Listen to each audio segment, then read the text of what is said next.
it's not really chemistry straightforward. It will be more on physics. Dapat dito nag-STEM. So dito hindi nag-STEM. Hindi nag-STEM. Ayan lang yan guys. Hindi kayo nag-bridging, hindi nag-STEM. Hindi. Nakalusot. Hindi naman ay okay lang naman. Hindi naman hirap ang transition. Nanghirap ang transition? Sige. Okay, any questions or last topic? Ayaw kalimutan na, practice. Okay. Our objectives: describe the general characteristics of the nature of electromagnetic radiation. Define light transmittance and absorbance in the relationship. Discuss the theory and practical application of Beer-Lambert law. And describe the principle of operation and component parts of spectrophotometry. Familiar with Beer-Lambert law? No, sir, Beer-Lambert. No?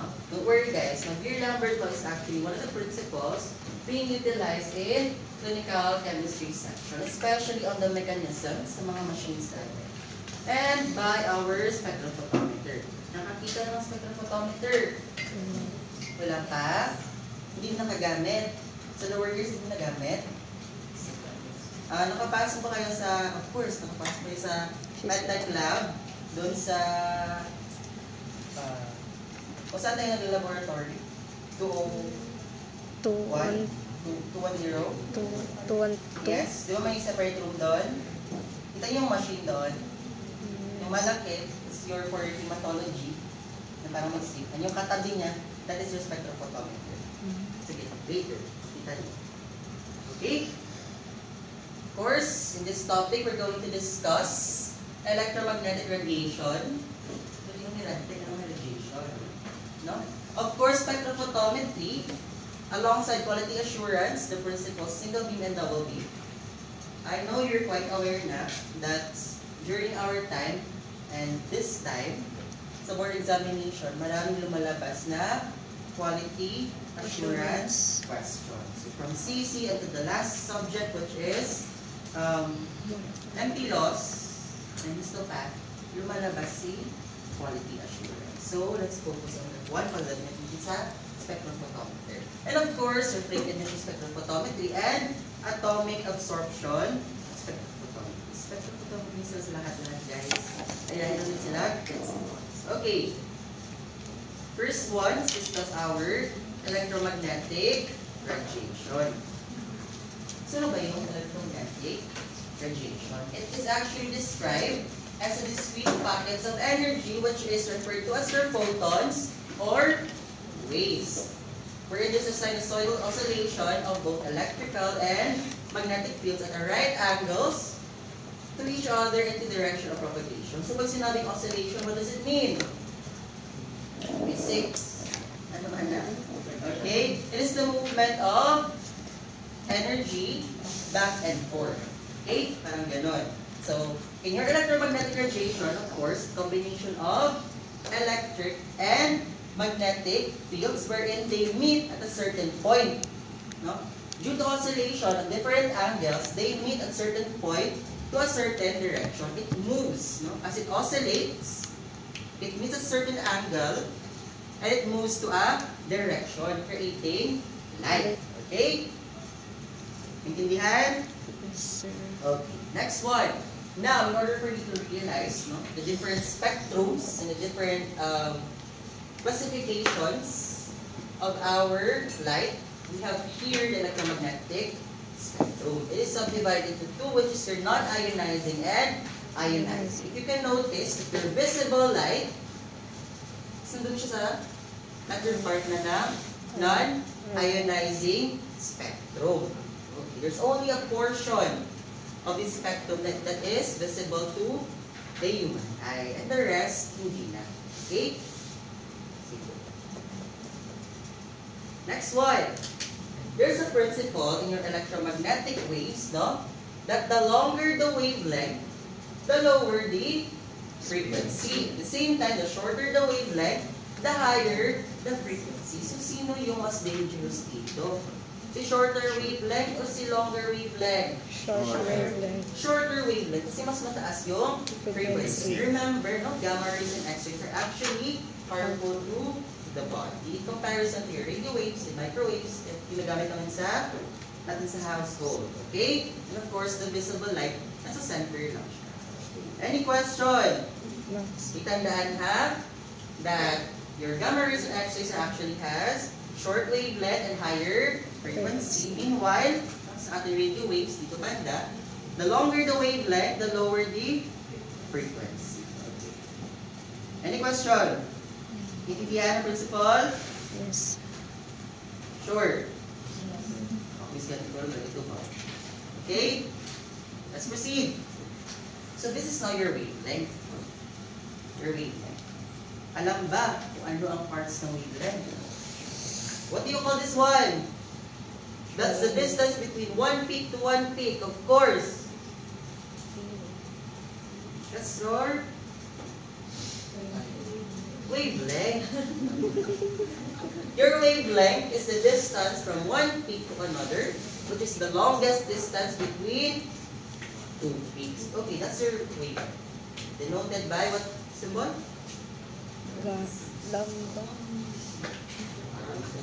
Okay, sige. So, in one cycle, it reaches one peak. It reaches the furthest length from one peak to another. That is now considered to be one cycle of your electromagnetic wave. How about the distance between the midline and the lowest portion of your wave? That one. Very good. That's your amplitude. No? From midline to the highest point of your wave, that is referred to as your amplitude. Paano tayo nagigibasa ako ng pictures, ha? Okay, any question? Wala. Okay. Now we have your frequency. Your frequency denoted by letter P, no? Is actually, as the unit, hertz or cycles. Okay. It is usually denoted in seconds. Para malaman natin kung ilang wavelength, ilang frequency ang meron sa isang second. Okay. For example, ganito. Remember that one cycle is a distance between two peaks, right? For the longest length. Therefore, in one cycle, ilang seconds? 1 second. In 1 second, there's 1 cycle. So, mataas ba ang length ng frequency natin? Yes. Yes or no? Yes. Yes. So, medyo malayo pa siya, di ba? However, in some examples, no? So, paano ba siya ma-determine? So, S for seconds. The number of cycles, of course, denoted by your frequency. That is your period. So, kung ilang frequency meron natin sa isang period. Okay. Yun yung example natin for anormal. However, possible din na maraming cycles in one frequency. No? Shorter ba in comparison kanina? Yes. Yes, shorter yung peaks niya. However, in one cycle, ilang wavelength? 2. Dalawa na. Dalawa, di ba? Dalawa. So therefore, shorter ang wavelength and higher or lower ang frequency? Higher. Higher. Naku, dalawa na. Okay, comparison to your first one. How about this one? Okay, in one cycle, ilan yung wavelength? 4. 3 and 4. Therefore, you can say, ano yung frequency niya? Higher, lower? Higher. Higher. How about our wavelength? Shorter or longer? Shorter. Shorter. Therefore, harmful hindi. Harmful. Harmful. Shorter and higher frequency. Shorter wavelength and higher frequency. Naintindihan? Nagat yung principle niya? Yes. Okay, very good. How about this one? Very common radio frequency. You have here your wavelength. And this is your length. Okay? Your wavelength here is at 100,000 kilometers. Malaki ba ito? Hindi. Malaki. So what do you expect now with your frequency? Will it be higher or lower? Kasi malaki si wavelength. Lower. Lower. Always remember this, ha? The higher the frequency, the lower the... the higher the wavelength, the lower the frequency. Therefore, mababa si frequency. How about 1 meter? Mas mataas ba siya compare sa 100,000 kilometer? Is it shorter? Yes or no? Shorter. What do you expect with the frequency? Higher. Higher. So, in comparison, no, mas mababa ang frequency ni 100,000 km in comparison sa frequency ni 1 meter. Therefore, in this case, what do you think? Mas mataas ba or mababa yung frequency? Frequency. Mataas, mababa. Mahaba ba ang wavelength? Yes. Ang tawag dito? Wavelength. Do not confuse wavelength and frequency. What do you call this one? Wavelength. Mahaba ba si wavelength? Yes. Therefore, what do you expect with the frequency? Higher, lower? Lower. Lower ang frequency. Naintindihan? So what you're going to see is Nothing. wala. Wala. Kasi this is not visible to the naked eye. Okay? Remember, no? That in the region, hindi ba? Invisible light, there's only a small portion there. Therefore, in higher frequencies or lower frequencies, hindi natin makikita si light. Okay? How about this one? Si microwave. Si microwave ba? Nasaan siya kanina? Dito, di ba? Pinaka-edge. Visible ba yun? No. We'll see. Sa wavelength niya, mataas pa rin ba? Hindi na. Medyo lang. Hindi naman siya, pero mataas pa rin. Okay? So, 1 meter, what do you expect with the hertz or the frequency? Higher, lower? Kasi mataas pa rin naman. Lower. Hmm? Lower frequency. Low. Low. It's Mataas yung wavelength. What do you expect with the frequency? Higher, lower? lower. Longer ang frequency. Again, longer ang frequency. What do you expect with the... longer ang wavelength. What do you expect with frequency? Lower. Lower, higher? Lower. Balikon tamaron. Again, longer ang frequency. What do you expect with the... longer ang wavelength. What do you expect with frequency? Lower. Sulat lang natin. Guys. Hindi na dyan kaya. Nahurot na mo sa micro. Okay. The higher the wavelength, The lower. the lower the Frequency.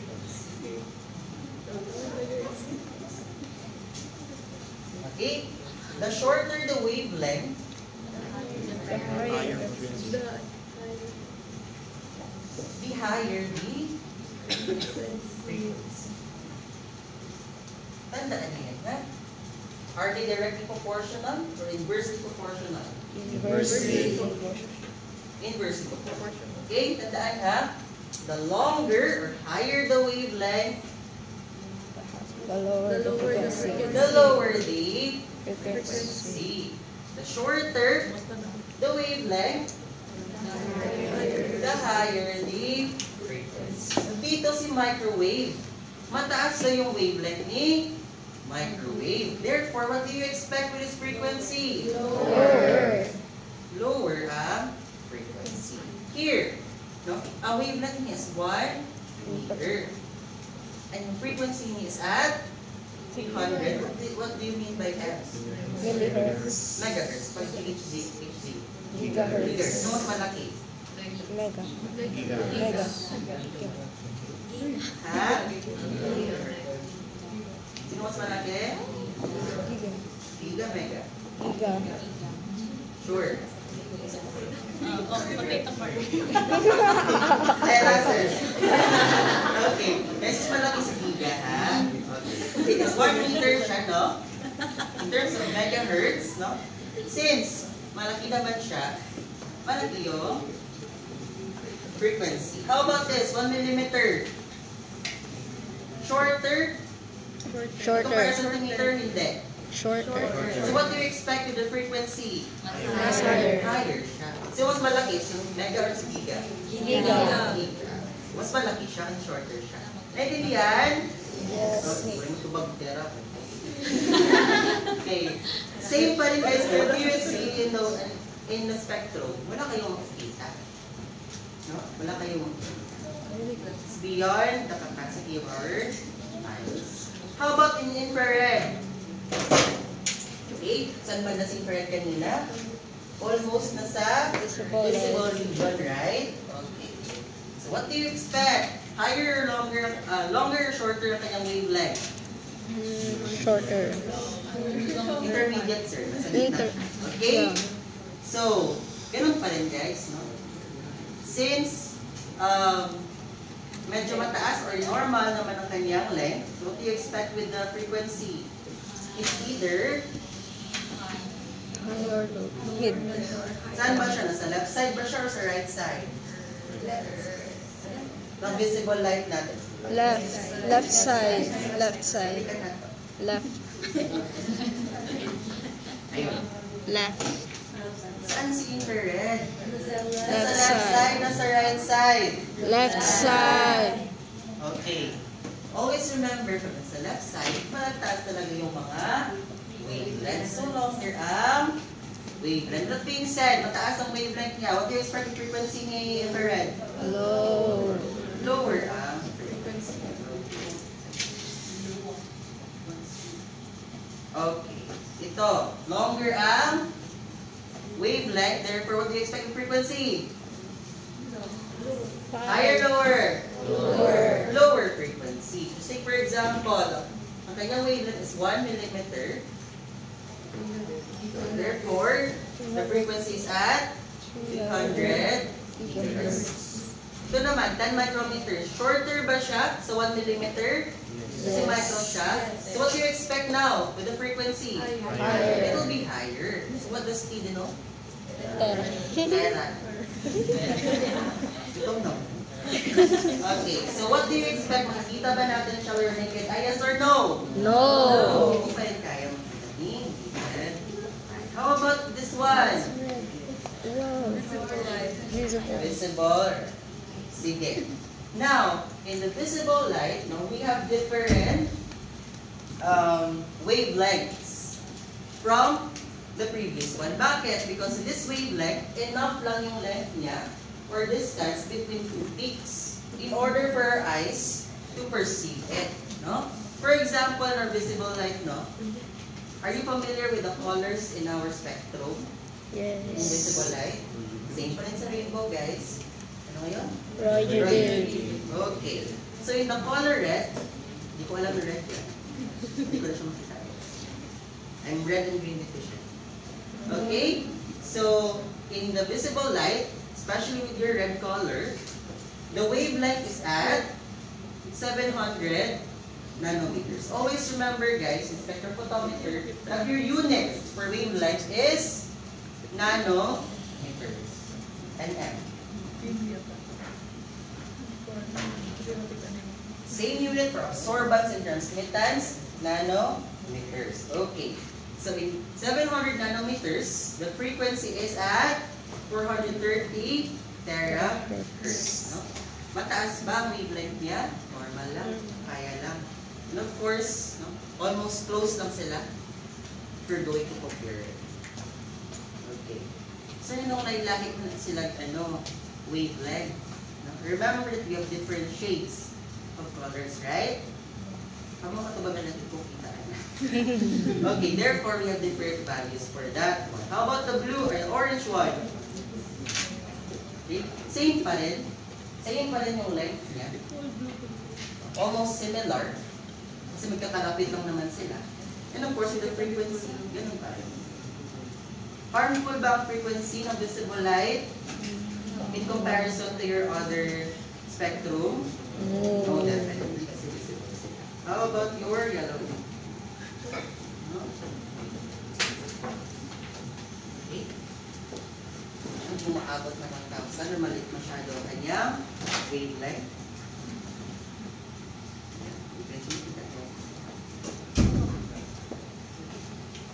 No, wala siya nag-make sense ako mag-ask sa ako kung sa'yo makita niyo sir.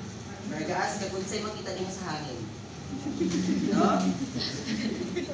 Now, kung makita, guys, obviously, no, it's not black and white, it's not gray. It's just that I cannot identify the one. Okay?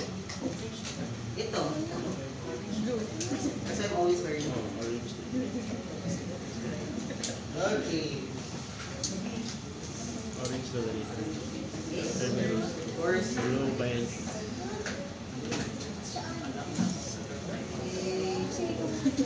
Sige. So you also have your wavelength interval. As I mentioned a while ago, bakit iba-iba? Same color lang naman, iba-iba ng wavelength.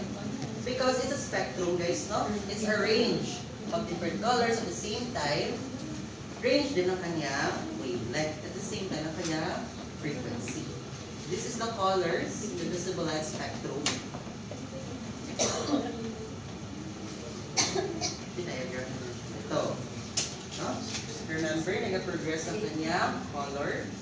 That's why iba-iba din ang kanyang wavelength. However, all is actually inside the visible spectrum.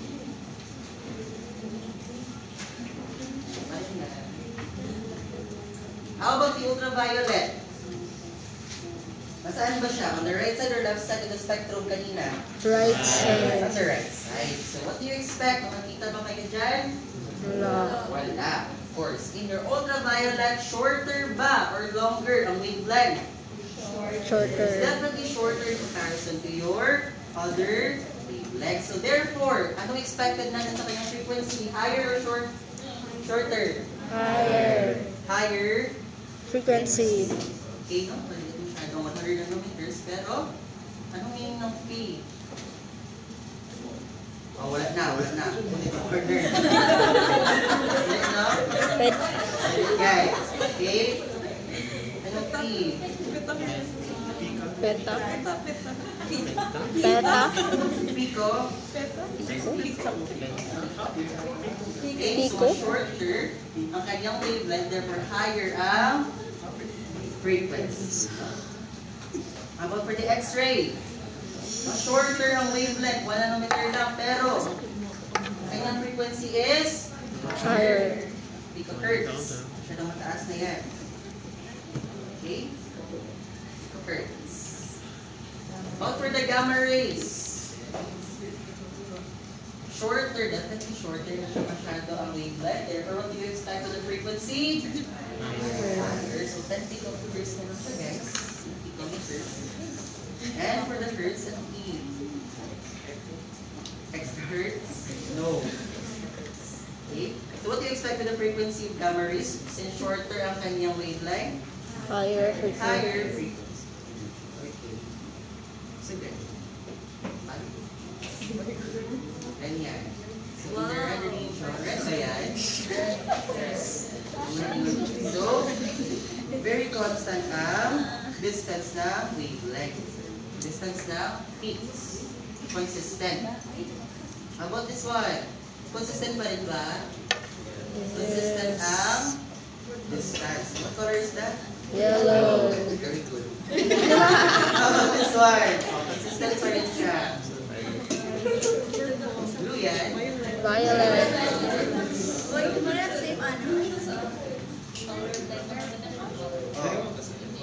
Once all of your colors in the visible spectrum combine, no, actually naka-cancel out sila. Therefore, creating a White. okay. Okay. So, your color that is visible in your surrounding is actually has something to do with absorbance and transmittance. So, are you familiar with the color wheel? Yes. Nagbuhat ko na doon isang color blind ko. Basta naalala label ako ang phrase. Okay? According to physics, that the color that you observe in your surroundings is actually the color that's being reflected or absorbed. Reflected. Reflected. However, the color that is being absorbed by these objects is actually the complementary color na present sa ating color wheel. So, anong complementary color ni color red? Green. Ano yung kaharap niya? Green. Green. Therefore, On those objects na color red, red is being reflected back to you, kaya nakikita mo siya, and the color that being absorbed by that object is color Green. green. Kasi yung complementary color ni red. Okay? Naintindihan nyo yung principle nyo, guys. Any question? None. Ito. No? The incoming light has red, green, and blue. Hindi mo ako nakita ka na. Incoming light has red, green, and blue to make white light. However, the red aqua skin surface absorb Green and blue. green and blue kasi si green yung si blue dira. Si green and blue because green is the complementary color of Red. red. Therefore, the red light is only reflected when other colors are absorbed. That's one of the principles as well, guys, no? If masyadong mainit sa labas, it is actually preferable to wear something lighter para reflected yung light causing heat and absorb yung cooler lights. Okay? Pero hindi masyadong mainit. Okay? Any question with reflectance and transmittance? Okay, sige. Na. Okay.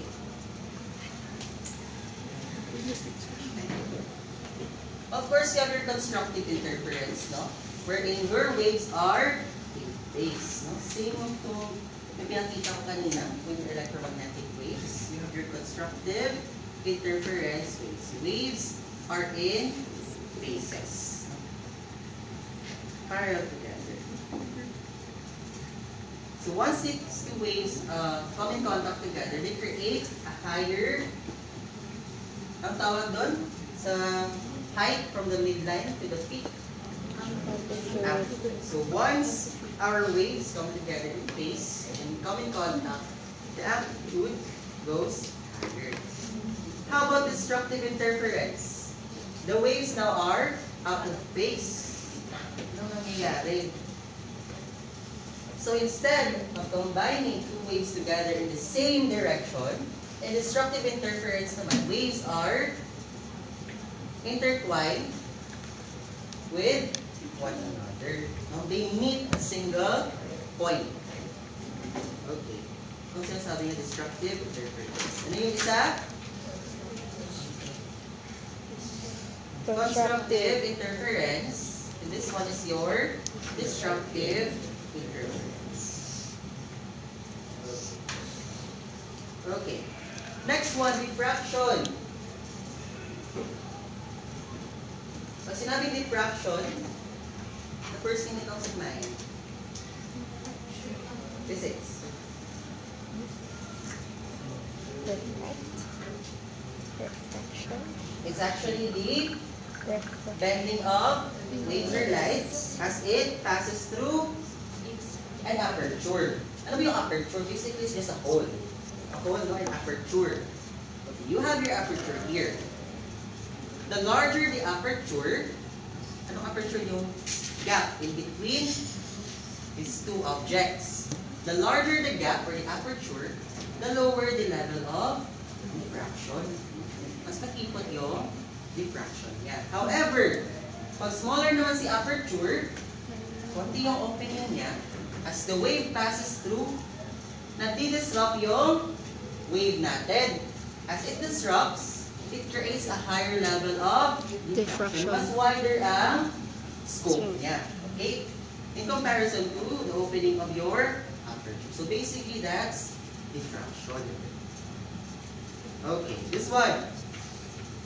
Sino ba dito ang mas malaki ang diffraction? Sino? 1, 2, 3, or 4? Si 4. Si 4. You can observe, mas malaki yung, kita nito, parang light. Dito. Parang may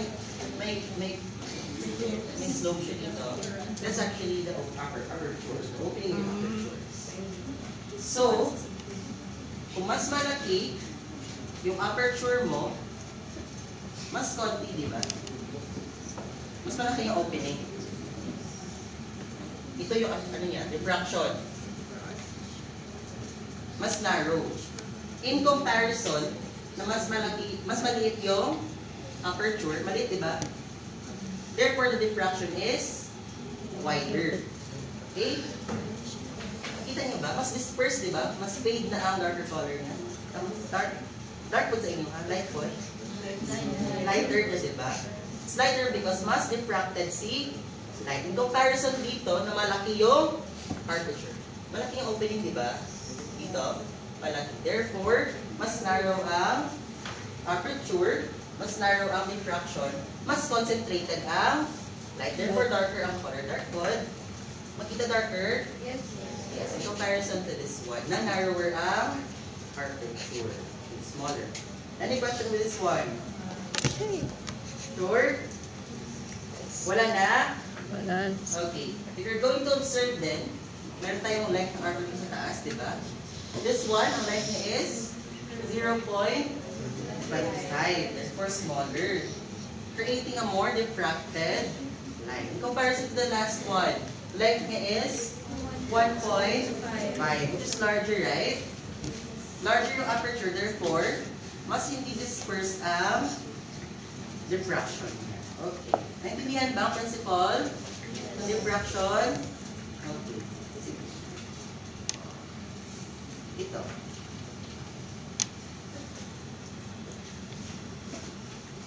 Through diffraction as well, no? We can have a different shades of our light. As remember a while ago, na meron dapat siyang aperture. So once the light passes through this aperture, it creates a diffraction. However, in some instrumentation, we have two types of aperture present in our equipment. The first one and the second one. No? In our second aperture, dalawa ang kailangan niyang labasan, no? Two aperture in comparison to the first one. So as it passes through another aperture, mas nadi-disperse pa si light or si wavelength. Therefore, creating a spectrum of colors, of different colors. That's why, one of the reasons as well why iba-iba ang colors na makikita niyo sa screen, no? With your devices. Yan yung reason. Okay? Naintindihan ba? Yes, sir. Sige na lang, yes na lang. Sure? Yes, sir. Sige, ulitin natin ha. In your devices, especially in your monitors and in machines, there are different apertures. Hindi lang po siya isa. So, in the first aperture, no, continuous pa yung stream of light. As it reaches or enters the aperture, it will definitely diffract. Kaya nga diffraction. And the light will diffract, and the diffracted light will pass through another aperture. Dalawa na siya. And as it passes, to another aperture, yung dalawa, it will diffract again to another series of light. And now those lights will be detected by your detector, which will now be displayed in your screen. That's why iba-ibang color ang represent sa ating monitors because of diffraction. Okay? Any question? Wala. Sige na. Okay. So, in order for you to fully understand, no, remember that white light, ano nga yung composition ng white light? Kanina? It's a combination of all colors. So once white light passes to a diffraction grating, no, meron siyang object wherein light will diffuse and diffract, it will allow the separation of wavelengths. So as the white light passes through this diffraction gradient, it will separate the different wavelengths into specific colors, therefore creating a spectrum of colors. Yes, rainbow, a spectrum of colors. Same principle. Okay?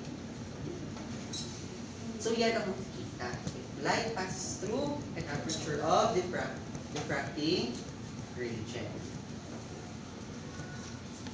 How about that one? Sa manisirbo.